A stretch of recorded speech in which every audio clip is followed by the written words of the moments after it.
rise above. Welcome to Dubai Dads. 2 dads, 0 manuals, and way too many dad fails. I'm Yas, he's Hoos, and we're just 2 dads learning as we go, mostly by making mistakes. How you doing, Hoos? I'm good, man. How you doing? I'm all right. How's the week? Week's been good, busy, very busy, as you know. Yeah. Yeah, we've been doing a lot too. A lot of activities for the podcast, for the community. Yes, by the way, we should introduce the community. The community is almost live. Yes, sir. And we've invited a number of dads from Dubai and around the world to join us to support each other on a WhatsApp community. Yeah, what do you think of that, man? I love it. I'm so excited about it. It's exactly what I would have wanted when I was a new dad, and actually still want, even as a dad who has it for years. But definitely something that I think is so important. So whoever's listening or watching, whatever, if you're interested and you want to be part of a dad supporting dad community, you can just go to DubaiDads.com and sign up. And once we start rolling it out, you'll be added directly to the community. Absolutely. We're looking forward to have you and looking forward for dads to share thoughts, participate, shoot the ish, or just, hang out and see what other people are saying. Exactly. That's awesome. Yeah. So today we have a couple of different segments. We're going to try to keep it a bit fun. And I know that you're starting off, so I'm going to hand it over to you. What do you have for me today, man? Oh, I got a fun one for you. All right. One of the segments we did from the early episodes was Guess the Toy Prize. It was actually our first episode. Yes. And we got such great feedback on it. And thanks to everyone who did. Said it's one of the funniest segments we ever done. So we wanted to bring it back. Now, it makes my life a little hard because you have to do a lot of research on finding toys that are absolutely ridiculous. And I think I found some. Is that like far and few? Is that hard to find? Yeah, I mean, online? to find it at this level, yes. I mean, you can find toys in the thousands, but to find it in the hundreds of thousands or the millions, there's a limit to it. Okay. But I actually found some fun ones, so I'm gonna share that with you. The first toy, as we know, Labubu has been a craze around the world, which I'm not a fan of, by the way. I don't like them. They look demonic. Don't like them. Yes. There's something wrong with them, right? I don't think there's anything nice about them. I don't know why people would go crazy. I understand there is an aspect of rarity and the mysteriousness and novelty and the nostalgia of like collecting Pokemon cards, whatever, back in the day. You don't know what you're going to get in every box. I understand that. But I find them very disturbing creatures. I like nothing about them. So in Beijing, a human-sized Labubu, 4'4", was sold at an auction. At a Chinese auction house in Beijing. It was the Yongle International Auction in Beijing. Like I said, 4'4", so human size. What do you think it got sold for? Man, knowing what Labubus went for and go for, I wouldn't be surprised if it's like $1 million. But I'm gonna go ahead and say, let's say $50,000. All right, it's not $1 million, and you're not that far off, but it did go for 150,000 US. Wow. Yeah, which is 1.08 million yuan. Yo, these people that are buying it are probably not dads. No. Because what dad has 150? Well, I guess some do. Some do, but I think these are people $150,000 to throw probably away. who collect and just want to have something, worth collecting. But again, not something that I would have ever looked to buy. All right, next one is something that I really like. It is the original Superman doll from this action figure from the 1940s. Oof, it looks beat up. This one is just an example. There's been very few in circulation, a handful in circulation. This is just the only picture I could find. Supposedly, there was one that was sold at mint condition. This one, obviously, very tarnished, is what's seen the test of time. So, how much do you think that mint condition original Superman figure went for? Mint condition. Yeah. Mint condition. I'm gonna say, man, Superman is huge. So I'm gonna say, I don't know. I'm gonna say like $250,000. Okay.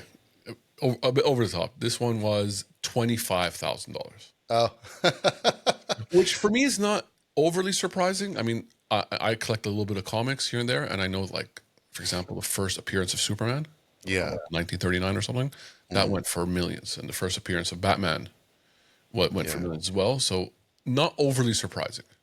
Yeah, you're right. I mean, the reason I probably said that was because all of a sudden I'm in this benchmark with the Labubu, and Superman is Superman, like Exactly. who doesn't like Superman? It's been Yeah. around, the first superhero that Yeah. really blew up.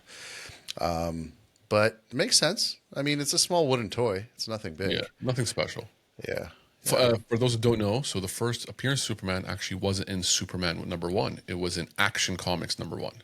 So Really? yeah, so originally DC was called Action Comics, and before it became the DC universe we know today, and all the like Batman and Superman's, all of them appeared in Action Comics before they went into their own version of Superman #1 or Batman #1.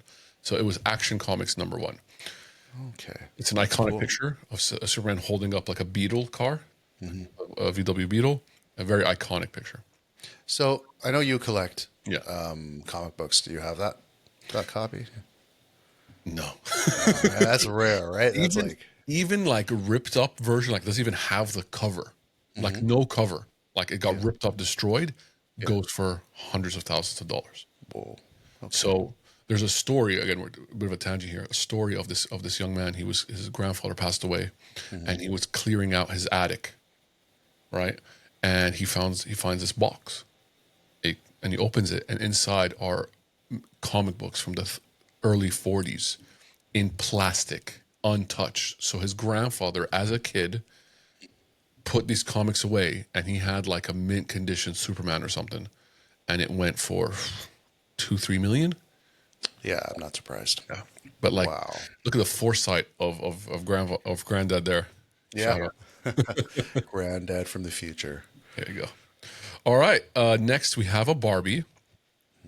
This one is Barbie by Stefano Conturi, who I believe is a Jewelry designer. Yes, correct. They wanted to create one of the most expensive Barbies, and that was the reason they brought him on board. And just so you know, it has a necklace of 3 carats of white diamonds. So that necklace is real diamond, and actually has a 1 carat pink diamond. It just got sold at auction at Christie's, which is a very big auction house. And yeah, so how much do you think it went by? So those are diamonds on that Real Barbie. diamond, and the middle diamond, that's a 3 carat pink diamond. Okay, before I answer, am I right in going back to the ballpark of the Labubu? Yes. Okay. I'm gonna go further. I'm gonna say $400,000. You are incredibly close. It's sold at auction at Christie's for 300,000 US. Wow. Yep. And some 300,000 girl's US. really happy. Oh Her my daddy bought her a diamond-crusted Barbie. I mean, someone's buying it to give to his daughter, and that's something else. Daughter, So yeah, girl dad goals, eh? oh. So Stefano Conturi, just to be specific, is actually a diamond designer. So he's not a Barbie. He's not like a fashion designer. Right. So yeah, so 300,000 US auction at Christie's in New York.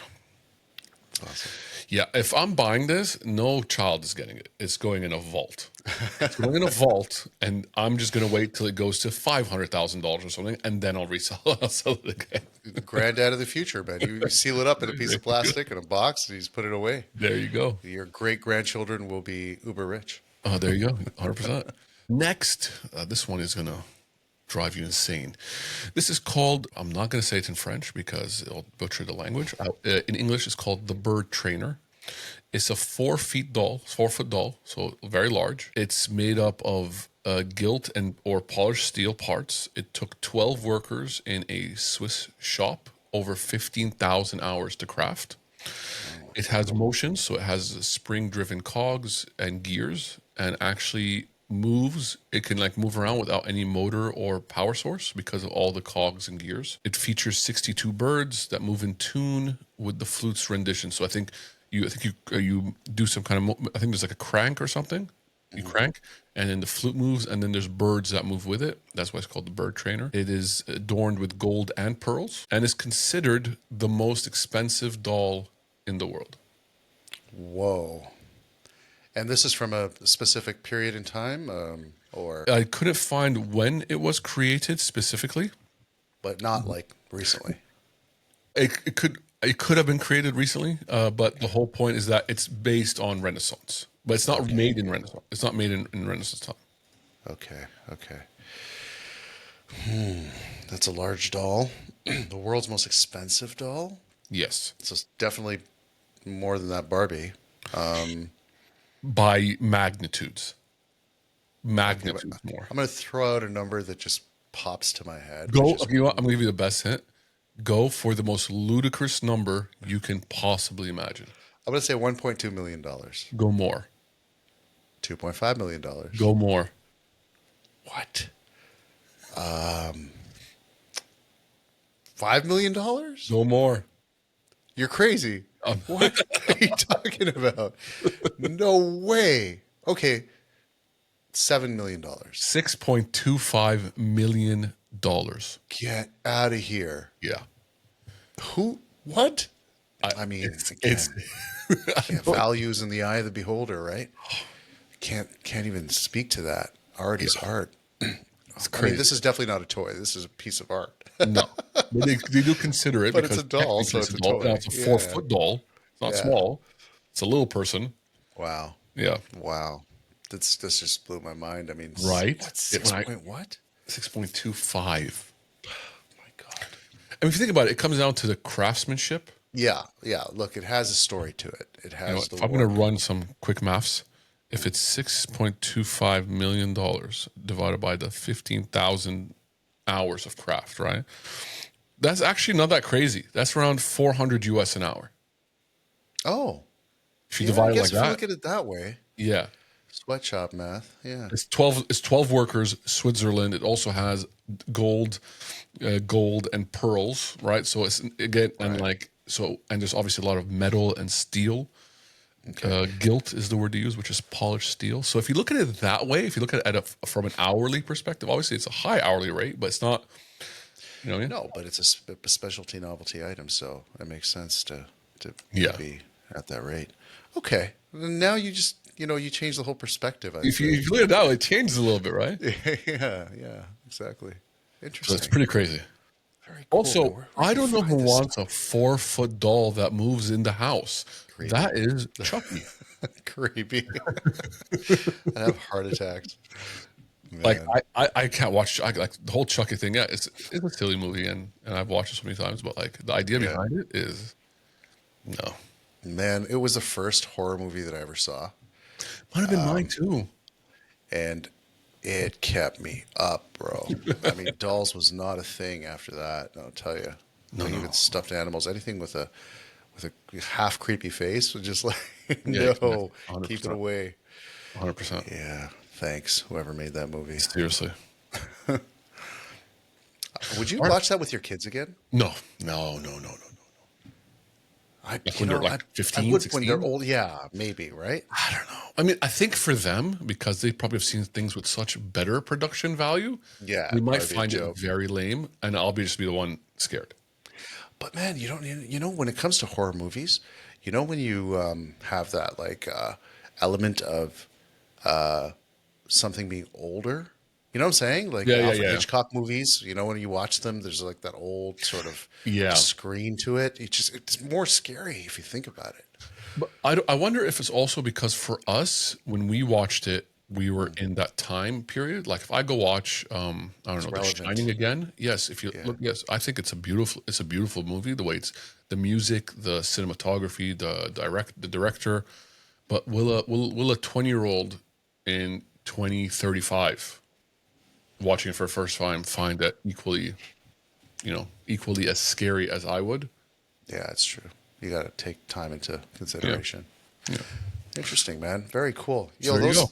those finds are awesome as always. Yeah. You got to keep finding them, man. My daughter's like, "Yo, when are you doing your segment about like crazy, outrageously priced toys and fun segments?" Another segment we should bring back is that one that you did where guess the price of the baby item. I think it was. Yeah, yeah. That Those was are really fun. cool. The stroller worth more Yeah, than a Honda Civic. yeah, exactly. Should do that again too. Awesome, man. Thank you for that. I definitely want to move on to something a little bit more serious that I've been thinking about, and I know Awesome. every dad in the world goes through. Like every parent actually has is challenged by this next subject, and it is basically screen time, Mm, right? Screen time. How much is too much? yeah.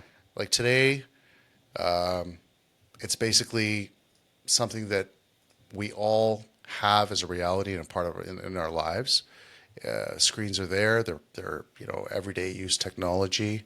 It's not a novelty anymore. Mm-hmm. So in a city as digital as Dubai and really everywhere in the world, screens are like a very normal thing, and Mm-hmm. your kids will interact with them no matter what age they are. Yeah. But what I did was I kind of looked into some evidence-based research and information Okay. from a number of different resources and wanted to see what the outcomes were for each sort of category or age group, right? So and how that age group is affected and what it means for them and if we should even like what as dads what we should be thinking Mm-hmm. about when it comes to screen time depending on the age and the phase or stage that they're in life. So let's see what the evidence says. I mean, number one, infants from 0 to 2 years, screens don't replace faces. The consensus is clear: no passive screen time is Mm-hmm. good. So no amount of screen should be provided. The only exception is video chats with family, because that's actually positive. It's a social and Mm-hmm. response to seeing your family members from far away. So it's literally another medium of meeting your family members. So that's important. But you know, to learn through real world interactions is the right way for kids to develop in the early ages. Eye contact, play, sound, sensory education or sensory play is very important. And even educational videos should not be shown to kids Yeah. before 2 because their brains just aren't wired for it yet. Yeah. True. So many dads are tempted to use screens to calm down their babies or toddlers through that stage or get a moment of silence to breathe. So, what do you think is a better alternative for those dads? Honestly, it's a hard one. It's a hard one for me because with our second child, we were very good about this. The first one, we were not that good due to like things like COVID and lockdown and all these things.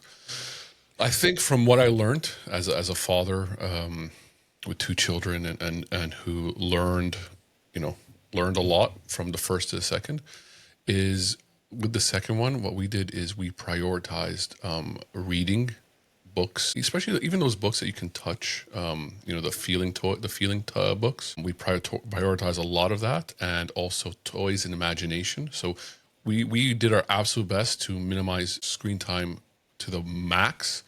Even if her older sibling was watching, we'd move her away, which is also tricky because you want them to play. But what if it's the older one gets, she gets her TV time. It was, especially if she's older and she's earned the TV time, for example. She did her chores, whatever. But Yeah. the other one wants to play with her and be next to her. How do you deal with that? So we had to also figure out how to move her to another room, keep her engaged. My point is, if you teach your child at an early age to enjoy the things that are not screens, they will actually not feel the need to ever go to a screen. It's really interesting.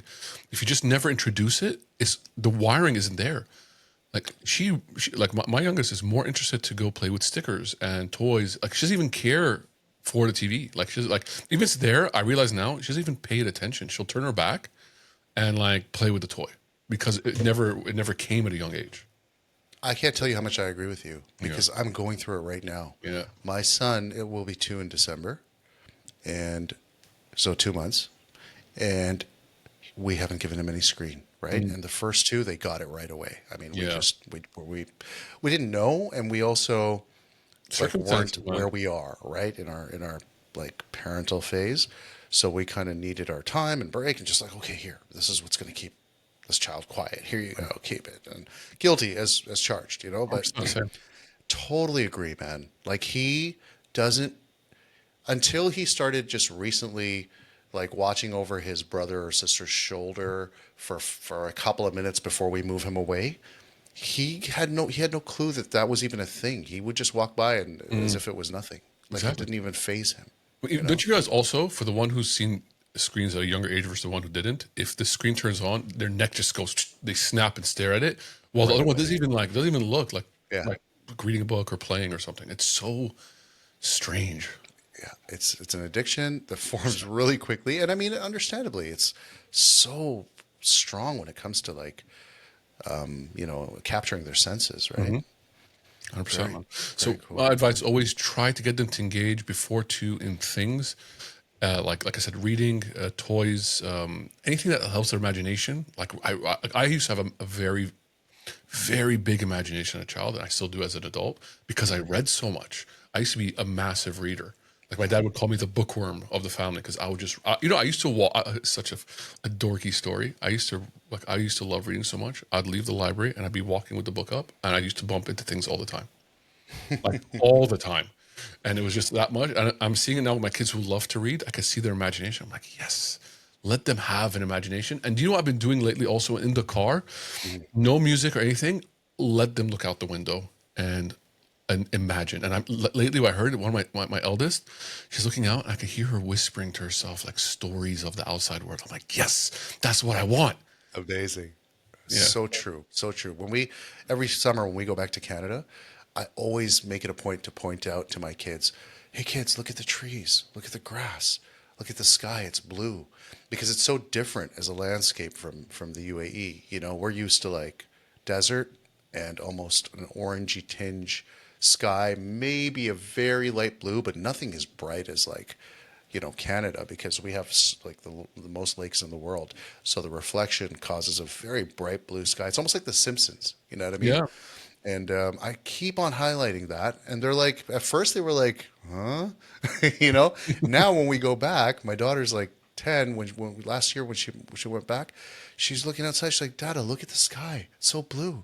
Look at the trees. Look at the grass. Oh my God!" Yeah. And I'm like, "Yes, it worked." I had to wait like 8 years, but it worked. Yeah. Yeah, man, That's nice. Yeah, totally. man. Just enjoy nature, right? 100%. Live in the moment. Yeah, man. So the next age group is 2 to 5 years, toddlers and preschoolers. Very tough bracket right there for screens, because you know what the problem is you're going to inevitably have to introduce them to screens. It's a Yeah. part of our lives now, and the only way is to co-watch. Don't just Yes. switch it on and give it to them, Yes. right? So you have to be involved. And I remember, Hus, you told me this. You know, when I was, I think when we were hanging out, and my kids were very young. You may not have even had your kids yet, and you were like, "Man, for the parents that do have to give their kids a screen, it's as long as they're watching with them and kind of talking it through, it's you know, I think it's fine." Because I think we had a discussion. I recall very well that you had mentioned that. Yeah. So you were ahead of your time. Good stuff. And yeah, man, Yeah, man. because once a kid hits two, there's limited interactive screen time can actually support learning, right? Yes. So you co-viewing, showing an educational application to whatever they're watching, for example, would work. The American Academy of Pediatrics suggests no more than an hour per day of high quality content, and ideally with a parent only for Yes. that period of time between 2 and 5 years. And what matters more than the clock is context. Are you watching and talking about what's on the screen, or is it just switched on and Mm. you're cocoa melling melaning your Yeah. kid through that 1 hour? Which we said That's the big last one of our question. episodes. Do not ever, even if you're watching them, just don't do Cocomelon ever. Yeah. So it brings up a question like, what's a simple way forward for dads to turn screen time into a bonding moment? Yeah, You think? that's an awesome question. But first, I want to talk about a few things, and this is the reality of the world we live in, and it's very scary. And if you're not aware, you get aware. First of all, YouTube is a social media platform. YouTube has an algorithm that wants you to keep watching. All right. The algorithm is it's not like it's complex to build, but the idea is very simple. If this person is watching this piece of content, I want him to keep watching the same piece of the same type of content, so he doesn't ever leave the app. YouTube wants you to stay on the app as much as humanly possible. That's their goal. Like Instagram and YouTube and everything else, right? They all want the same thing. So if you're watching a piece of content that shows a little child, for example, playing, a little child playing, the next piece of content will be another little child playing, and the next piece of content will be another little child playing. And what's scary, and I'm sorry to make it so real, but it is real, you will end up finding content with children, but the comment section is full of grown men. Yep. So we're talking about pedophiles. This is on YouTube, by the way. You can do it right now. You can do this. It's there, man. I know. So you, as a parent, you have to be aware that the algorithm is there to get your child to keep watching, but it could take them down a rabbit hole where there's slight variations in content, and you can get to either very scary, disturbing content, as in like we're talking about, like death and so forth, those and again, it's just a little change in the algorithm because it wants to keep going, or you can get to things as scary as pedophiles. It's that realistic. You have to be very aware. So for me, as YouTube is never watched only with me next to them, and I'll choose the content I want, and then I've drilled it into my kid's head, the idea of trash content. So if I see something I don't like, I say, this is trash, don't ever watch it. And I start realizing the eldest will tell the youngest, don't watch this is trash now. So now it's drilled in her head the type of content that dad does not like. That's drilled in. Also, you have to be aware that there is, regardless of what your ideologies, political beliefs, whatever it is, but there are people out there who want to drill ideologies into our kids. That's the reality of it too. Regardless of what there's people from both sides who want to drill ideologies. Yeah. So you have places like Disney and Netflix and other places who have been putting content out there that has a purpose. Right? Again, so if you're letting your child watch it, they might stumble into content that you might not believe in morally or ideologically, and now your kids do. So you have to watch. So I just want to kind of state there, as a parent, I believe until they're mentally able to distinguish in morals and principles and values and all that, you always should be watching with them. That's just my take. Let's move that darkness aside. Let's talk about fun. Like when we watch something, like we watch Miss Rachel or whatever, or Bluey, which is our go-to show, we try to actually reenact it. So when the dad's being silly or doing like a robot thing, I'll start doing the robot thing, and then funny enough, they'll forget the TV, and then we'll just do that for like 5-10 minutes. Yeah. So it's fun to just reenact these funny moments with your kids, and it actually builds a bond, and you can laugh, and then it also helps with their imagination stuff. So just play along with it and have fun and reenact it, and just be aware of what's out there. I always run through an app or a website called Common Sense Media. Yeah, and it's proven to be really, really helpful. It basically vets TV shows, any kind of media, really. Gotcha. And it gives a score for it, and it gives you the reasoning as to why it's good or why it might not be so good. So if, because parents need tools, they don't have time to vet every show every minute. Yeah. So, to get an overview of how a show or a movie or something might be, just run through Common Sense Media. It's a free tool for general basic information, and then if you subscribe, you can go into a lot more detail. But shout out to them. But yeah, man, definitely, I totally think that's a a good shout for as a dad hack for dads to check out. The next age group is school kids, age 6 to 12 years. So this is another bracket that I'm dealing with right now. Yeah, you're gonna have to guide me on this one. Man, it's not easy, but I'll tell you, it's not as hard as I thought it would be either. Balance and boundaries are the key two elements here. This is a stage where devices multiply. You have tablets for school. You have laptops maybe being introduced, gaming consoles. My kids have all those things, and so I have to watch what they're watching on each of them and how much time they're getting. And it's tough because you think of just the iPad because it's with them all the time. So I'm always restricting the time on the iPad, but then I forget there's also so I've set a time on the PlayStation, and it cuts off right away immediately. But TV is a problem because after they're done all that, they just jump on TV. My wife about that timer on the PS, she'll put it on me. Yeah. Don't worry. I won't say a thing.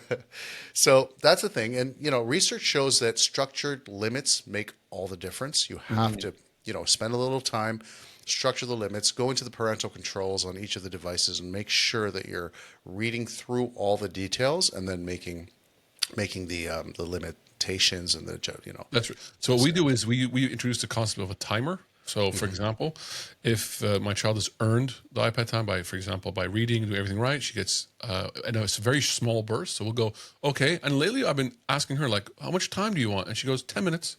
I'm like, okay, perfect. So we put a 10-minute timer, done. She gives it back to me. She's happy with that. Because again, time in a child, I think, like, it moves different. Like for them, a minute might feel like an hour. I don't know how it works in their mind. You know what I mean? So, I mean, I remember when I was a kid, I'd be like, really? It's already been a half hour? I thought it was just like 2 minutes, So yeah. I get it. But another tool that families can use is like a media plan, So maybe there are apps out there, I think, too. But really just concepts like no screens during meals, no screens. And so we have a rule in our house, no screens behind closed doors, right? Excellent. No matter what happens, you cannot have a screen behind a closed door. For now, they're not even allowed to have them in their rooms, even if the door's open. But eventually, as they grow older, I know I'm going to have to let them. But what I'm going to make sure of is you can't close your door if you're on the screen. No, it's just not something that you're allowed to do. And then agreed screen-free time. So especially before bed, there has to be screen-free time. Like you don't get on your screen 2 hours before you go to bed, for example. So a question that I have for you, Hoos, is how can dads keep screen times realistic, like without turning yourself into a bad cop? Like what strategies might you use to get on the good side of the kids and get that going? One is, first of all, I believe a reward system is good. I think, first of all, just to have it understand that they should understand this is not something that you just get. You have to earn it. This is not like your norm. You're on screen 24/7. Something you have to earn. And also think as lead by with example. Like what we've been really doing lately is a lot of times, especially like during eating time stuff, I will physically make sure they see me put my phone in another room. Like I'll be like, all right, dinner time, no phones, and I'll physically move it. So I set the precedent. And then if you set it, then it becomes the norm. But if you are going to tell them no screen time, but you're on your phone, then they're going to be like, oh, but dad's doing it. And then they'll find ways to do it themselves. So I think just lead by example is so important. And I think if you do that, then it doesn't become like an angry conversation because they're like, dad and mom do that. Then we should all do that. And then just get used to it. Right. And I think it's like that. Yeah.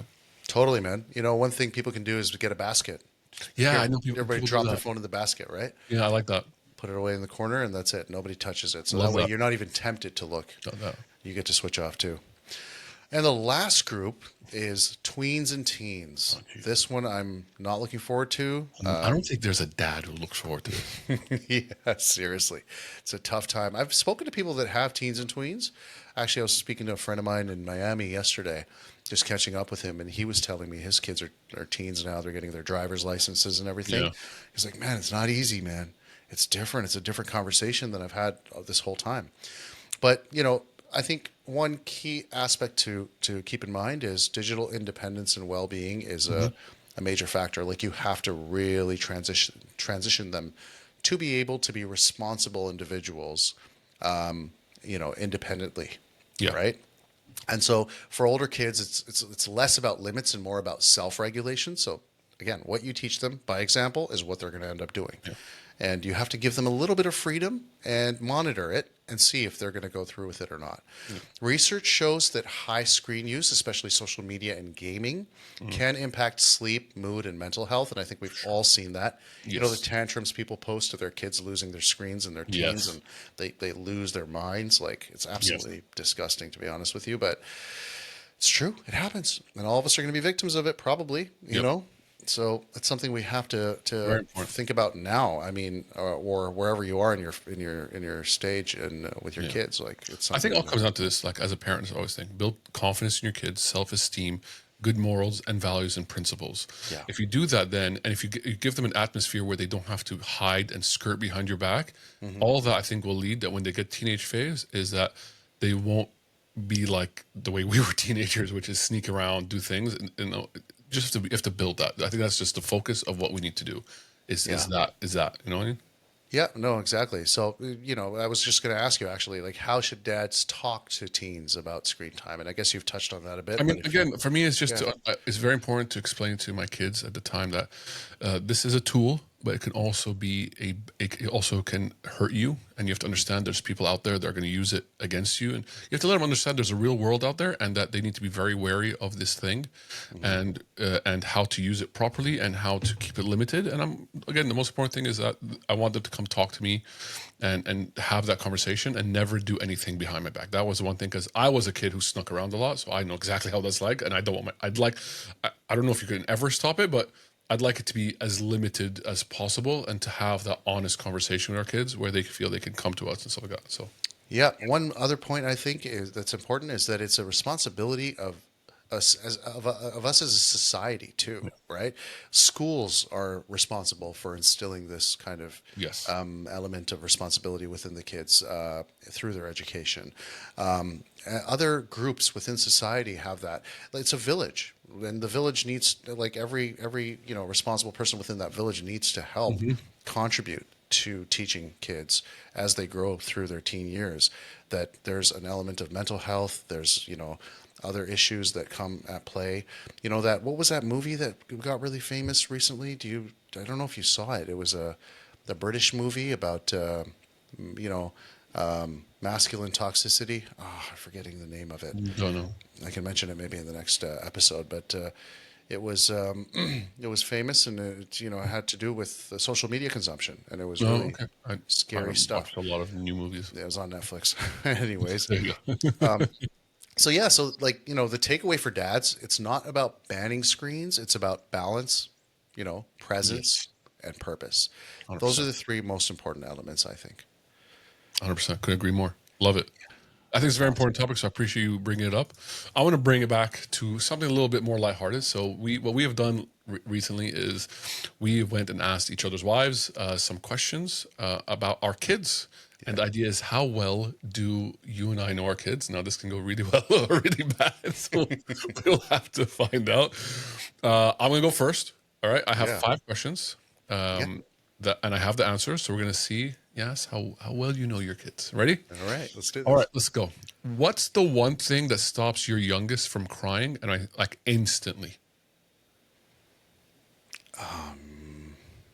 The youngest from crying instantly. Snack? Yes, that is one of the answers. There's 2 potential answers.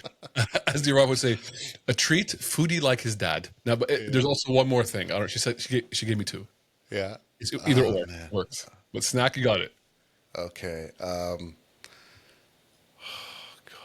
I'm gonna say. Man, I don't know. Read him a book. He loves books. Yes, he does love It was books. either or, but Yeah. you basically got it right. Want to read a book? Yeah, and then he's done. Yeah, you're Snack. right. No, You 100%. got it right away. Like father, like son. What is your middle child's favorite cartoon? Middle child's favorite cartoon There's a few. is, yeah, I'm gonna say, let's do. So right now, maybe. Well, it's cartoon, so not show, but cartoon. Yeah, but there's also a show in there. So there's Investigators, I know, is a show that he really likes. no, it's not there. Okay. No, it's a cartoon. Cartoon. Archibald? No, Man, I guess I don't Gumball know. and Starwin. Yeah, okay. don't know Gumball and what that is. Starwind. Yeah, Never. yeah. Yeah. That's one of them that they watch together quite Okay. a bit. Okay. So that was Yeah. I don't know. Oh, any man, of I'm these doing shows, though. terribly here. No, Snack was good. You got snacks. You got snacks. Yeah. All right. If what's the eldest dream job when she grows up? Marine biologist. 100%. Right on the nose. Yeah. Love That's it. By the way, what she wants to do. what a beautiful thing that she wants to be. Yeah, she, because we were always, obviously, we started off with, there's a career in law. You can be a lawyer, you can be a doctor, you can be this, like all parents do. And then it was like, I want to be a social media creator. I want to be famous. And we're like, yeah, okay, let's talk about real jobs here. And then, yeah, it was marine biologist of all things. And Love it. There was a I whole really- explanation to it too. Like, I really love. I'm going to ask her next time I see her because I love that. okay. All right. If you had to babysit solo for a full day, what's the first thing that could go wrong?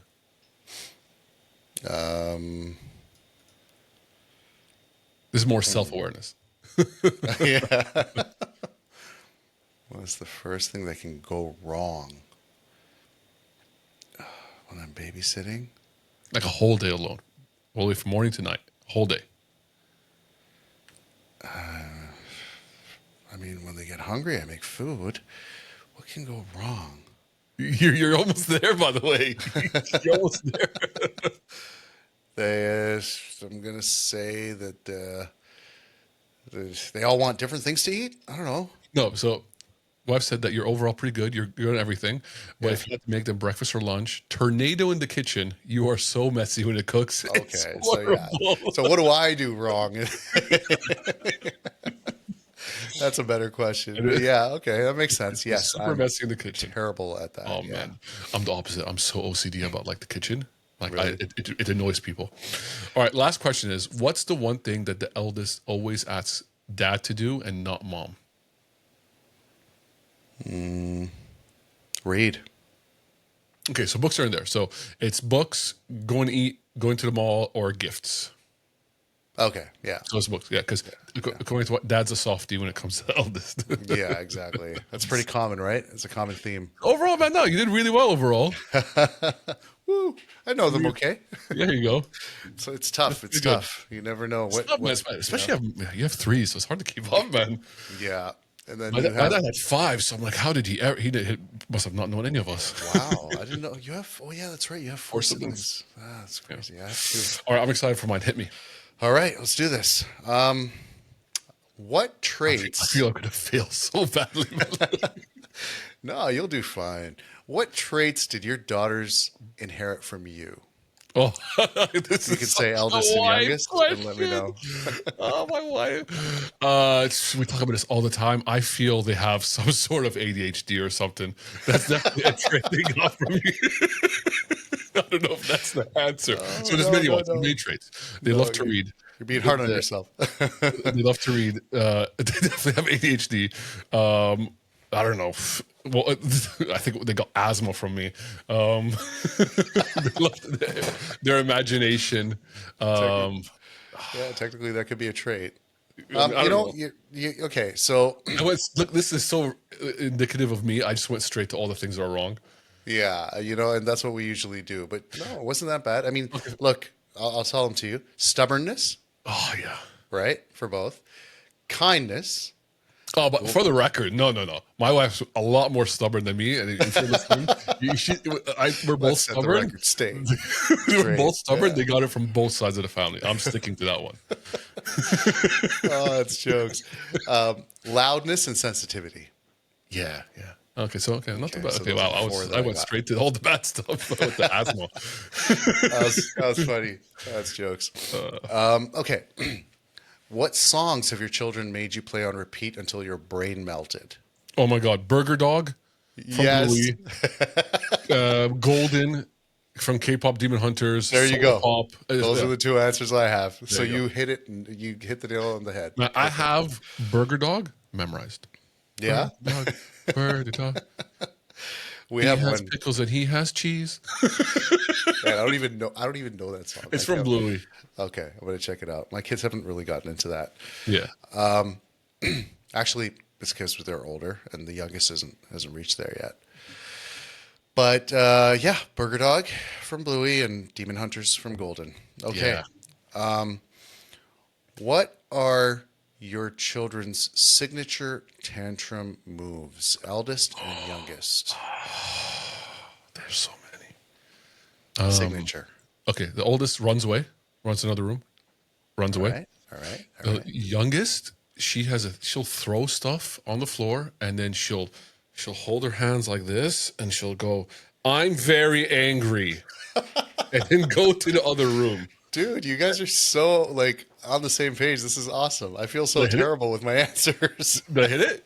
Yeah, bro. Elder takes off running and closes the door dramatically. Very. Younger holds herself and yells, "I'm angry," and puts her head down. So cool. That's awesome. Okay. Not when they're tantruming, no. Yeah, you guys are seeing the same thing. That's awesome. Mm-hmm. Okay, so when your child is quiet for more than 2 minutes, what's your first thought? Pride or panic for each one? First one, pride. Second one, panic. I panic every time. 100%. You got it.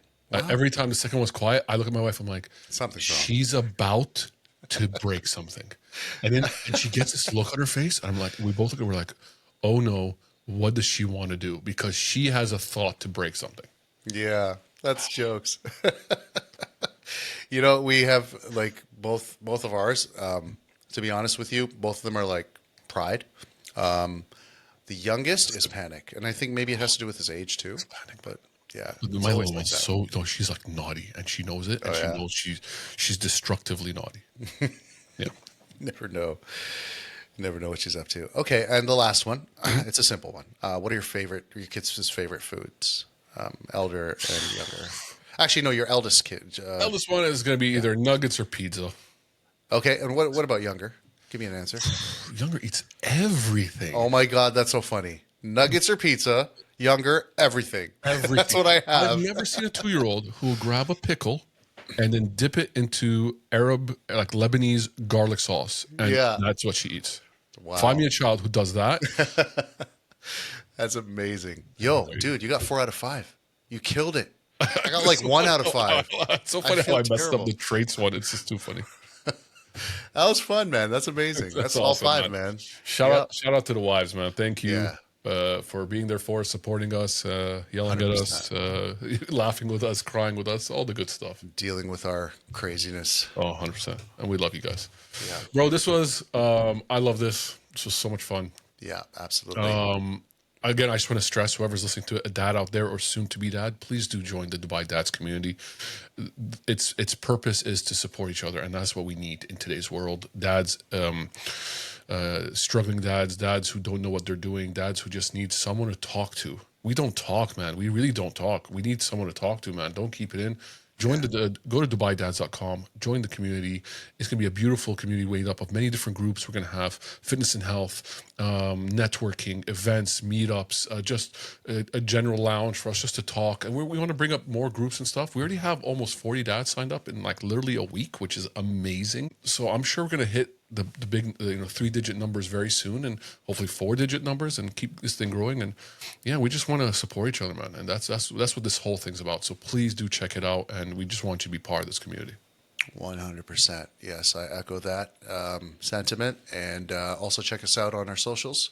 We're all over the place. And support us, like, share, subscribe, do all that, and check us out in the next episode and in all the clips. Definitely. Yes, out. Who's out? Peace. I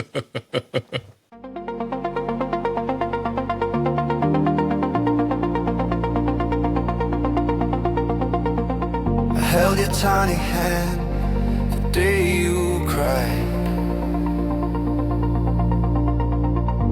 The world felt heavy, but you opened wide. Little eyes staring, searching my soul. How do I teach you when I'm still not whole? Dubai lights, they shine so tall, but in your life, I see it all. Right.